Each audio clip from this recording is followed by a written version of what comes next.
And welcome to a new episode, friends. It's been a while. Honestly, I really did enjoy the last episode. Not a lot of views just yet, but I do hope you do take the chance if you want to hear me give my thoughts about some of the self doubt that people uh, possess sometimes about their situation. And I really had fun a lot of times talking about just assessing, not talking about, but going through Reddit and looking into those channels. People really, wondering if what they're doing is sane or insane. And honestly, I'm surprised. Most of the people that post are, the real ones. I would imagine where the stories are believable. They are absolutely having a self-awareness about their behaviors and their expectations. My surprise most of the time is that they receive backlashes from friends and family who rather them lose their boundaries, lose their sense of peace just to appease the offender. A lot of times it's really mind-boggling, and I do think that that's kind of sometimes the world that we live in. And you hear my children in the background. They are, being scared off by the storm that is happening here in Miami on this wonderful Friday evening. So, yes, before I just get lost in my talks of nothingness, this episode is for all my friends who have, wonders about work boundaries. How were we saying no without losing your job, without losing your sense of peace, without losing your security? Have you ever gotten a team message, like a Microsoft team message, at 6:39 in the middle of your cooking, in the middle of your show, and boom, a message comes? Hey, you still there to do me a favor, a solid from a colleague, from a supervisor, from your boss, maybe? Suddenly, your quiet night of just cooking, eating, taking the night off turns out into unpaid overtime. Yeah. That's what happens when work boundaries disappear. And today we're going to talk about how to protect your time, energy, sanity at work without becoming that person who really just get taken advantage of, feeling like you are going to be the person to people can dump their work on, their projects on, and wanting you to take care of it all. Now, most of the times the circumstances doesn't start out as extreme as that, but it's these tiny, tiny buildups, and over time, it becomes one where you almost feel guilty, or I'm almost feel guilty, right, about saying no because I've done the small little things, small little favors at work, willing to give a little bit of my time. But as more and more demands come along, it becomes harder and harder to say no because we don't want to feel like a hypocrite. So, again, we want to start off this show. Oh, before I forget, for those who are joining me for the first time, welcome to Friends with Boundaries. I am your host, Chris Chung, LMFT. And if you've been following the last few episodes, we have been digging into different boundaries of love, boundaries of family, and, today we'll just dive into the workplace. Not oftentimes that I hear people talking about the word boundaries when it comes to workplace, except they want work-life balance. Yet the idea, the concept is great. Didn't spend a lot of time digging through the details of what that would mean. So hopefully today we'll just give you an idea as a starting point, and then join in the discussion. Contact me through email, friendswithboundaries@gmail.com. Contact me through Instagram, where I'm most active, friendswithboundary, right? That's my handle on Instagram. So we're taking this conversation into the one place boundaries feel like they've made of glass a lot of times. Look, I understand the situation in the United States where work feels very fragile, right? It's your source of income. It may be your hope to get out of debt, maybe a way of not feeling like you're trapped. And yet there are times when there's a lot of pushing and without us pushing back. So this does remind me of my friend who has been working for a church for the longest time now. Imagine this church goer, someone who really has a heart to help others, who are willing to just give of herself to the people at church. But it's gone to a point where my friend gets called middle of the week middle of her, non-pay time to drive down to the church to give them a key or open a door. Oh, they set up an alarm. Where are the paperwork for this? Becomes and on the day where we come together for worship, maybe, right? She's pulled in 12 different directions because nobody wants to take responsibility or learn how to operate the building, and she becomes the sole person that everyone relies on for answers. It can visibly see her feel drained, and yet, out of the kindness of her own heart and definitely of her own personality, she would give of it. Now, this went on for a couple of decades until my friend finally learned to put her foot down, to really outline what is fair, what's within her job description and what's not. And, because of that step, they were able to find help. I wouldn't say that this is not happening. It still is, but not to the same degree as it was 10, 15 years ago. And so the key here is that you're able to define your capability, your limits, and your boundaries in situations like this. But think about this. This is a place where I thought that everyone is supposed to help one another out. But, a mixture of Chinese culture, maybe a mixture of just complacency, a mixture of convenience, which is the huge things that I see in a lot of families. Because of convenience, I rather we give the work to someone who really does it well. And what does that lead to? A lot of times it leads to people not learning how to do things for themselves and just being enabled to be lazy, to be ignorant. Man, it's tough, right? It's tough. So let's coming back to talking about work, because here's the truth. You can be a team player and still not let your colleagues, boss, supervisors trample all over your life. Let's break this myth down. Boundaries in the workplace are different because there's a power dynamic at play, right? The people that you're responsible for, the people who oversees you, the person who has say about your pay, about your schedule, about your career path, maybe even, right? Someone who could be someone that vouches for you for a promotion. Maybe they want to withhold that. So saying no feels dangerous a lot of time. That's why so many of us default to yes, wanting to show us that we're capable, we're hard worker, we're team players, even at the cost of our health, our evenings, and our mental clarity. And in hustle culture, huge across the United States, particularly in metropolitan cities. To the degree that I live in Miami, I see that a lot. I can't imagine what people in Los Angeles and New York have when adopting this hustle culture. The toxic idea that busy equals valuable. It sinks deep into the Chinese culture as well, and maybe a lot of my East Asian kins who also experience this. You've got a recipe for burnout disguised as loyalty. Hear that? You've got a recipe for burnout disguised as loyalty. I'm of the opinion that as the world continues to take advantage of people's kindness, willingness, and trample over their boundaries, we're going to create a world of selfish people, a world where kindness is punished rather than celebrated. It's not seen as a virtue, but rather seen as you're a wimp. You are someone who is incapable of standing up for yourself, right? And so it's punitive in both different ways. And I don't believe that a lot of people are unkind or mean or want to be selfish, but we've been rewarding the wrong behaviors. We've been rewarding this toxic culture of hustle culture. Their toxic idea of hustle culture.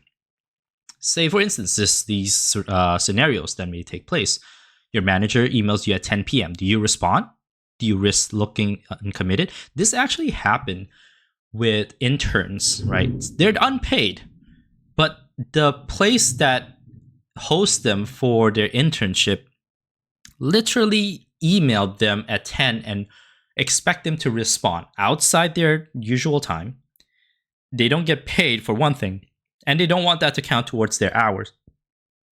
I find that to be highly offensive and disgusting, and yet workplace organizations believe this to be a norm.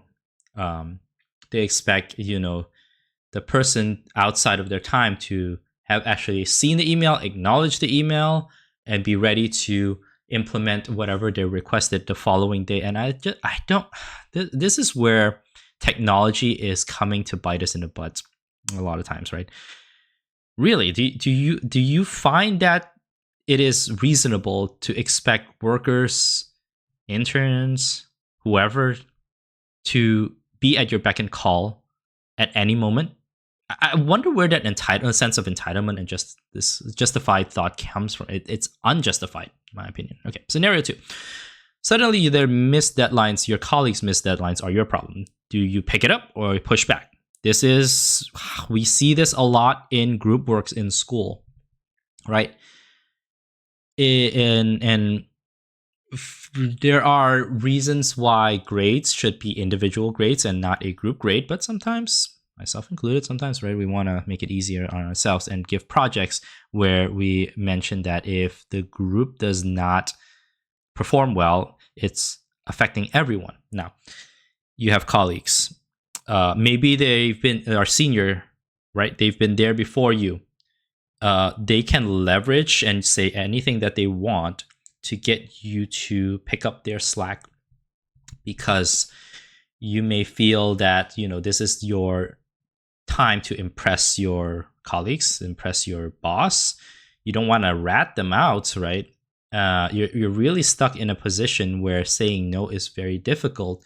You're the new person at this workplace, and just by standing up for yourself or really not being a quote unquote team player could put your job at jeopardy. This is a very tough scenario.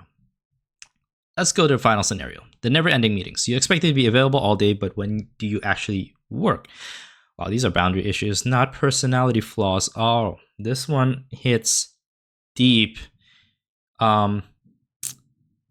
Meetings are so frequent, and I understand the need for them to move forward and to inform everyone. I've been at both ends. I've been in places where I was not part of the communication, but they talked about it in meetings where, I was not supposed to be in, and yet they expect that I've been up to speed of what they have decided, and fairly quickly too.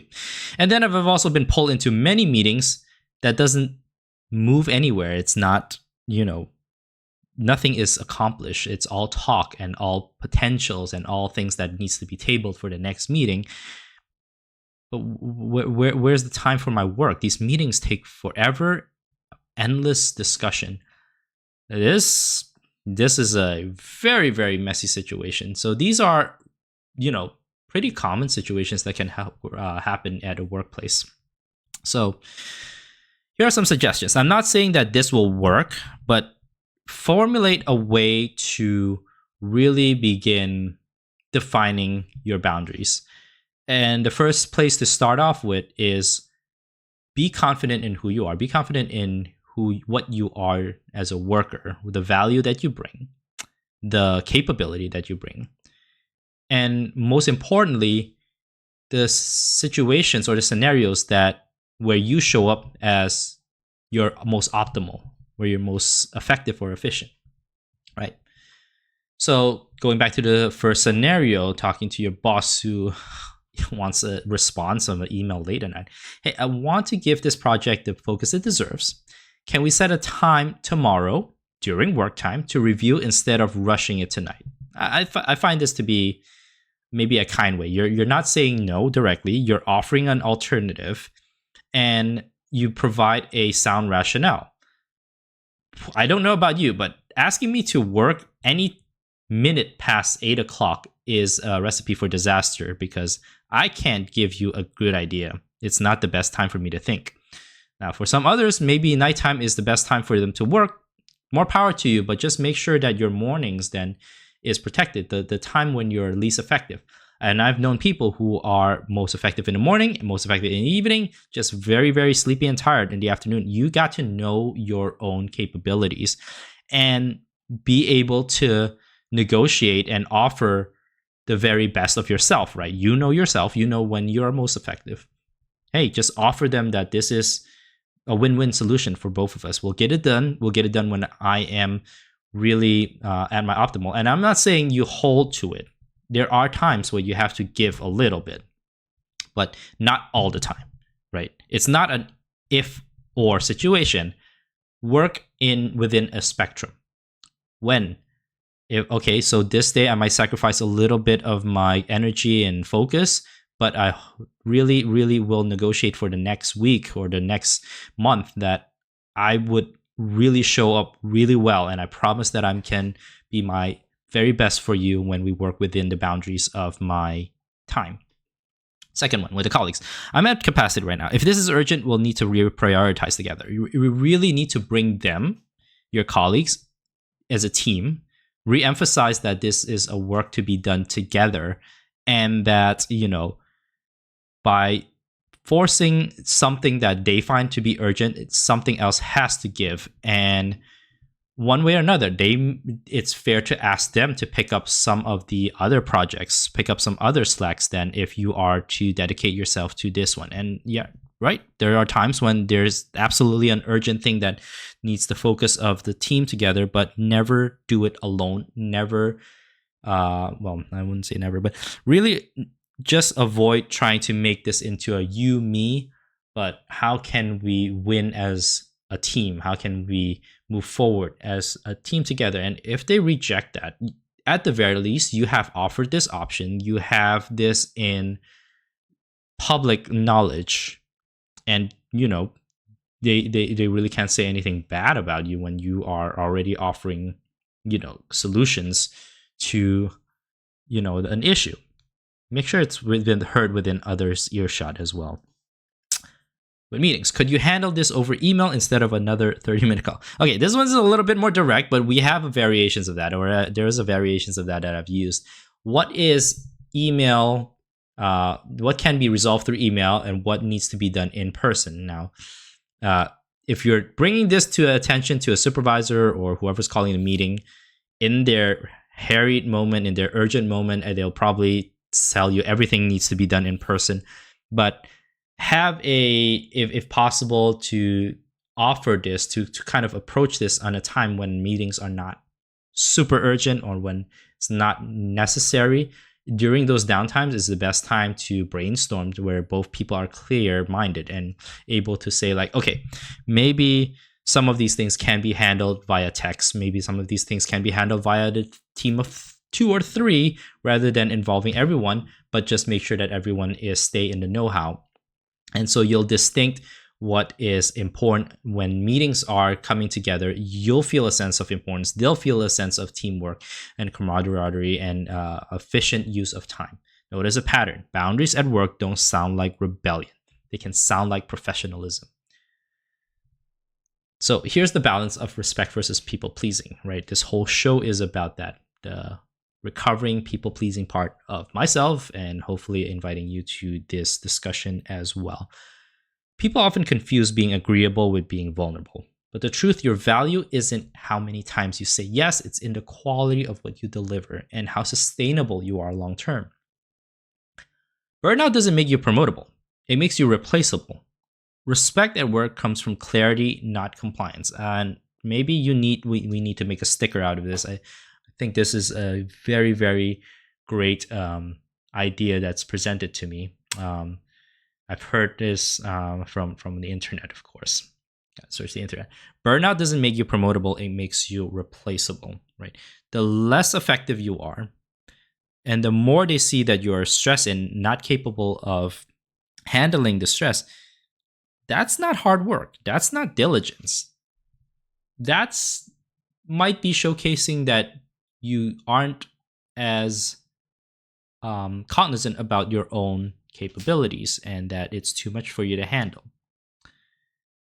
And the ultimately the sad part is, if you operate on empty when you're burned out and trying to force yourself to work, there's a higher chance that they'll start seeking for replacement because you're not happy. Why would they want you to stay in a place where you're not happy, where you're not able to give the best of yourself? And respect from work comes from clarity, not compliance, right? Being very, very clear to your boss, to your colleagues, having a communication, having the ability to showcase that you are giving your very best, that you do value the job, for those who really love their, wherever job they're working in, and not just saying yes to every single demand. So let's give you something to think about, to chew on for now and between now and the next episode that we can come together. Where at work am I silently overgiving? What boundaries would protect my energy without costing me respect, without costing me my value? All right? Make this a journal entry maybe. Where at work am I silently overgiving? And what boundary would protect my energy without costing me respect? So for this week, pick one small boundary to test at work. Maybe it's not answering emails after a certain time. Maybe it's blocking your calendar from deep work. Maybe it's saying no to taking notes again. Try it. Maybe it's even saying yes when I can. Yes when these scenarios are in place, right? Notice the world doesn't end. The work does not end. And my hope is by creating stronger boundaries, your world doesn't end. So, definitely a things that I do want to recommend, right? If you're ready to dig deeper and finding more balance at work, here's a book by Kim Scott, Radical Candor. It's a great read on balancing respect with directness at work. Find it in the show notes. Here's my Amazon affiliate link. This can slowly form a library for you for building boundaries in different areas. And I really, really do believe, my friends, that as we continue to build our boundaries, as we continue to be friends with boundaries, have these discussion in mind, that, we can become our best version of ourselves, even in the workplace. Music right? Licensing reimagined. Protecting your time work isn't laziness. It's leadership to yourself. You deserve to leave the office or log off with enough energy left for your actual life. So thanks again for listening to Friends with Boundaries. If today's episode hit home, share it with someone. Share it with a coworker maybe. Share it with a friend or family who's drowning in the extra work. Or the boss who secretly needs a reminder that people have work-life balance are needed. Follow me on Instagram at Friends with Boundaries, and don't forget to hit subscribe so you don't miss the next episode drops. Till next time, friends.